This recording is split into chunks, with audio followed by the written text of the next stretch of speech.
রাসূলুল্লাহ, ইয়া হাবিবাল্লাহ, আপনি জানেন এই তো ডাল থেকে পাতাগুলো ঝরঝর করে পড়ে গেছে। আমার নবী বলে, শোনো শোনো সাহাবায়ে কেরাম, যেই ব্যক্তি ওযু করবে উত্তম ভাবে, সুন্দর করে ওযু কালাম করার পর যেই ব্যক্তি মসজিদে গিয়ে 5 ওয়াক্ত নামাজ পড়বে, আমার নবী বলে শীতকালে যেরকম তার গাছের পাতাগুলো ঝরে যায়, ওই বান্দার গুনাহগুলো আল্লাহ তাআলা সেইভাবে ঝরিয়ে ফেলে দিবে।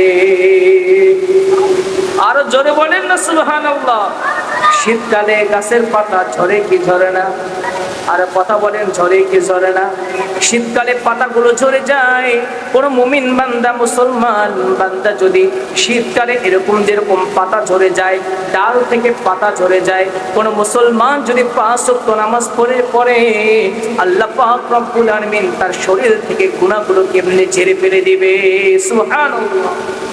তাহলে আমাদের গুনাহ যদি ঝরাইতে চাই, তাহলে নামাজ পড়ার দরকার আছে কিনা? নামাজ পড়া দরকার আছে কিনা ভাই?